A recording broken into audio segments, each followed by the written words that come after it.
بسم اللہ الرحمن الرحیم۔ السلام علیکم دوستو۔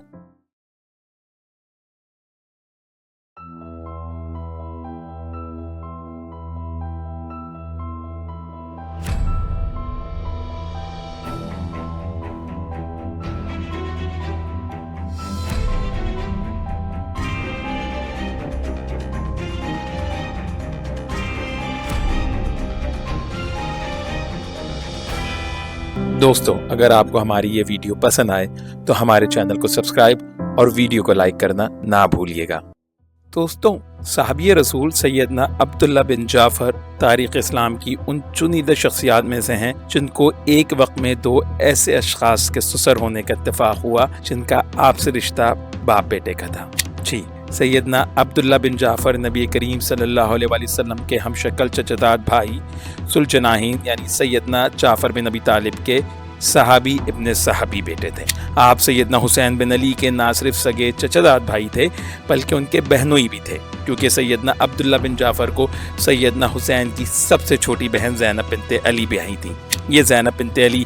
وہی تھیں جو اپنے بھائی حسین کے ساتھ اعظم کوفہ ہوئیں اور بعد ازاں واقع کربلا کے سلسلے میں مشہور ہوئیں۔ ان زینب بنت علی کے شوہر عبداللہ بن جعفر کی اپنی دوسری بیوی سے ام محمد نامی ایک بیٹی تھی جس کو سیدنا عبداللہ بن جعفر نے یزید بن معاویہ کی زوجیت میں دے دیا تھا۔ یوں بقول علامہ ابن حزم ظاہری، یزید بن معاویہ سیدنا عبداللہ بن جعفر کے داماد تھے اور اسی رشتے کی نسبت سے وہ سیدہ زینب بنت علی کے بھی نسبتی داماد لگتے تھے۔ سیدنا عبداللہ بن جعفر کی ایک اور بیٹی جو سیدہ زینب بنت علی کے بطن سے تھیں یعنی ام کلثوم بنت عبداللہ، یہ ام کلثوم بنت عبداللہ سیدنا علی کی حقیقی نواسی اور سیدنا حسین کی حقیقی بھانجی تھیں۔ چونکہ سیدنا عبداللہ بن جعفر اور اموی گورنر حجاج بن یوسف ثقفی کے مابین ہمیشہ سے نہایت دیرینہ اور خوشگوار تعلقات استوار تھے، اسی سبب سیدنا عبداللہ بن جعفر نے اپنی بیٹی ام کلثوم بنت عبداللہ کا نکاح حجاج بن یوسف ثقفی سے کر دیا تھا، جس سے حجاج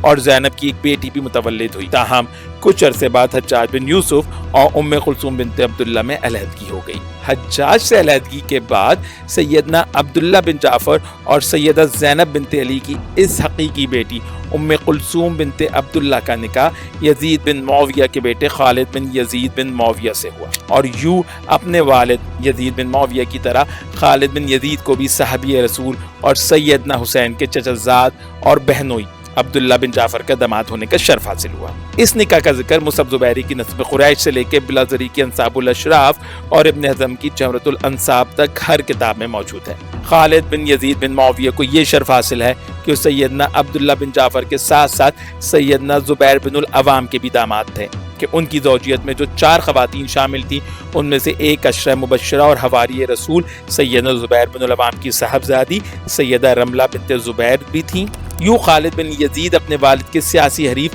سیدنا عبداللہ بن زبیر کے بہنوئی بھی تھے۔ خالد بن یزید نے رملہ بنت زبیر بن العوام اور ام کلثوم بنت عبداللہ بن جعفر کی محبت و مدح میں کئی اشعار کے ہیں، جن کا ذکر ابن قتیبہ کی المعارف، مبرد کی الکامل اور بلازری کی انساب الاشراف میں ملتا ہے۔ جیسے رملہ بنت زبیر سے متعلق خالد بن یزید کا یہ شعر کافی مشہور ہے کہ میں رملہ کی محبت میں تمام آل عوام سے محبت رکھتا ہوں اور اسی کی وجہ سے اس کے مامور یعنی بنو کلب سے محبت کرتا ہوں۔ دوستو یہاں یہ یاد رہے کہ رملہ کے ننیال کی طرح خود خالد بن یزید اور ان کے والد یزید بن معاویہ کا ننیال بھی قبیلہ بنو کلب تھا۔ اسی طرح ام کلثوم بنت عبداللہ سے متعلق بھی خالد نے کئی اشعار کہے، جن میں ایک مشہور شعر کچھ یوں ہے، یعنی وہ عبد مناف کے خاندان کی چمک دمک والی عورت ہے جو مشہور منافی کو محبوب ہے۔ اس شعر میں منافی سے مراد عبد مناف ہیں جو ام کلثوم بنت عبداللہ کے پردادا ابو طالب کا نام تھا۔ بس جان لیجئے کہ صرف یزید بن معاویہ کو سیدنا حسین کی بہن زینب بنت علی کے داماد ہونے کا شرف حاصل نہیں، بلکہ یزید کے بیٹے خالد بن یزید بن معاویہ بھی سیدہ زینب بنت علی کے حقیقی داماد اور ان کی سگی بیٹی ام کلثوم بنت عبداللہ کے شوہر تھے۔ چلیں دوستو اب ہم آپ کو یہ بھی بتاتے ہیں کہ آخر وہ کیا وجہ ہوئی کہ حجاج بن یوسف نے ام کلثوم بنت عبداللہ بن جعفر کو طلاق دی اور اس کے بعد خالد بن یزید بن معاویہ سے نکاح کر پائے۔ ہوا کچھ یوں کہ امیر المومنین عبد الملک بن مروان چونکہ مسند خلافت پر اپنے سیاسی حریف سیدنا عبداللہ بن زبیر کی شہادت کے بعد برجمان ہوئے تھے، تو امویوں اور زبیریوں کے مابین ایک سیاسی رقابت پیدا ہو چکی تھی، جبکہ دوسری طرف بنو مروان کو مرج راہت میں جو خلافت ملی تھی وہ امویوں کی سفیانی شاخ سے منتقل ہوئی تھی۔ مرج راہت کے واقعے سے قبل بنو کلب کی یہ کوشش تھی کہ معاویہ بن یزید بن معاویہ کے بعد خلافت خالد بن یزید بن معاویہ کو منتقل ہو جائے، تاہم مرج راہت میں واقعات کا تسلسل کچھ یوں چلا کہ خلافت سفیانیوں سے نکل کر مروانیوں میں منتقل ہو گئی۔ اب چونکہ مروانیوں کی خلافت سفیانیوں کی خلافت کی شکستہ عمارت پر کھڑی تھی، اسی سبب عبد الملک بن مروان کے دربار میں خالد بن یزید بن معاویہ کو ایک خاص مقام حاصل تھا، کیونکہ عبد الملک بن مروان نہیں چاہتے تھے کہ خالد بن یزید بن معاویہ سے کسی قسم کی انبن پالی جائے اور یوں خلافت کے لیے امویوں کے دو گھرانے مد مقابل آ جائیں۔ جبکہ دوسری جگہ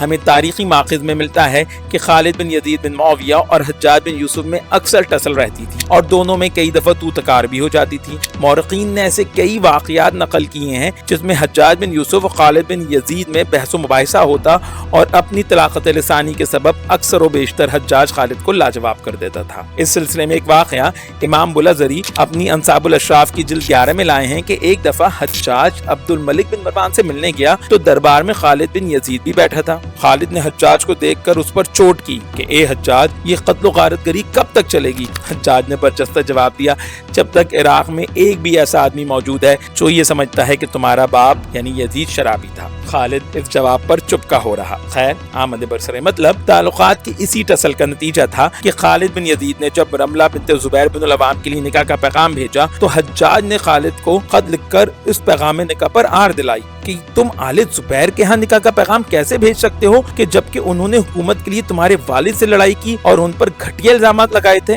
حجاج نے یہ اس سبب سے کہا تھا کہ وہ اپنے دور امارت میں آل زبیر سے برسر پیکار تھا اور اس نے ہی آل زبیر سے لڑ کر عبد الملک بن مروان کے لیے خلافت کی راہ ہمواری۔ بس آل زبیر اس کے سیاسی حریف تھے اور اس کو یہ کسی صورت منظور نہ تھا کہ جن لوگوں سے وہ امویوں کی حکومت کی خاطر لڑا خود اموی شہزادے ان سے خانگی تعلقات بنائیں۔ تاہم حجاج بن یوسف کے اس خط پر خالد بن یزید نے اس کو ایک نہایت سخت خط لکھ کر سرزنش کی، جس کا لب لباب یہ تھا کہ حجاج غیر قریشی ہے اور اس کو کوئی حق نہیں پہنچتا کہ قریشیوں کے باہمی معاشرتی تعلقات میں دخل اندازی کرے۔ خالد نے مزید لکھا کہ قریش کے لوگ لڑتے ضرور ہیں، لیکن جب اللہ تعالیٰ حق کو اس کی جگہ ثابت کر دیتا ہے تو قریش کے لوگ اپنی فضیلت اور اپنے ضبط و تحمل کے تحت دوبارہ ایک دوسرے کے لیے سراپا رحمت بن جاتے ہیں۔ اور اس خط کے بعد خالد بن یزید نے رملہ بنت زبیر سے شادی کر لی۔ تاہم خالد بن یزید نے حجاج کی یہ بات اپنے دل میں رکھ لی۔ دوسری طرف حجاج کے سیدنا عبداللہ بن جعفر سے نہایت خوشگوار تعلقات تھے۔ حجاج نے انہی خوشگوار تعلقات کے زیر اثر سیدنا عبداللہ بن جعفر سے ان کی بیٹی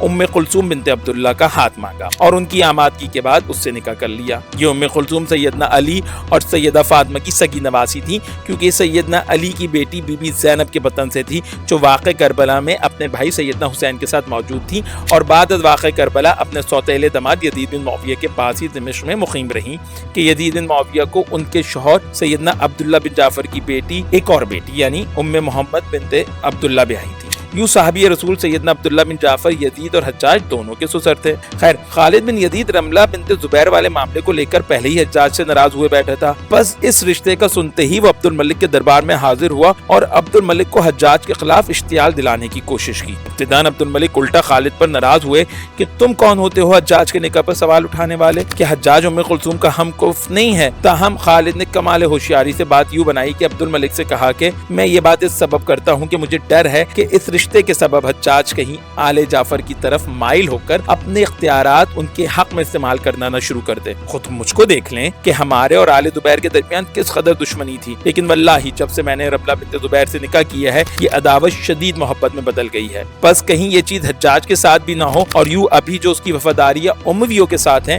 وہ ہاشمیوں کی طرف نہ منتقل ہو جائیں۔ یہ بات عبد الملک کے دل میں کھٹ کی اور اس نے حجاج کو خط لکھا کہ فی الفور ام کلثوم بنت عبداللہ بن جعفر کو طلاق دے دو۔ حجاج چونکہ عبد الملک کی کوئی بات نہ ٹالتا تھا، بس اس نے ام کلثوم کو طلاق دے کر گھر بھیج دیا۔ تاہم عبد الفرید عیون الاخبار اور مستشرف جیسے تاریخی ماخذ بتاتے ہیں کہ اس طلاق کے بعد بھی حجاج کے سیدنا عبداللہ بن جعفر سے خوشگوار تعلقات برقرار رہے اور وہ ہر ماہ چند اونٹ جن پر تحفے، تحائف اور راشن لدا ہوتا تھا سیدنا عبداللہ بن جعفر کی خدمت میں ارسال کرتا رہا اور سیدنا ابن جعفر شکریہ کے ساتھ ان کو وصول کرتے رہے۔ یوں خالد بن یزید نے رملہ بنت زبیر کے معاملے میں حجاج بن یوسف کی دخل اندازی کا اس کو دو بدو جواب دے دیا۔ تاہم فرق یہ رہا کہ حجاج خالد کو تو رملہ سے نکاح سے نہ روک پایا، لیکن خالد نے حجاج سے ام کلثوم کو طلاق دلوا دی۔ البتہ حجاج نے اس کا بدلہ بھی خالد سے خوب لیا اور دل میں مصمم ارادہ کر لیا کہ وہ لازماً ایسی عورت سے نکاح کرے گا جو ام کلثوم سے بڑھ کر خالد بن یزید کی قرابت دار ہوگی، اور یوں اس نے ام جلاز بنت عبداللہ بن خالد بن اسید بن ابی العاص اموی سے شادی کر لی۔ اس سلسلے میں مبرد کی الکامل میں ایک روایت ہے کہ سیدنا عبداللہ بن جعفر نے ام کلثوم کا نکاح حجاج سے مجبوراً کیا تھا اور اسی سبب جان بوجھ کر رخصتی کے لیے سال بھر کی مہلت مانگی تھی۔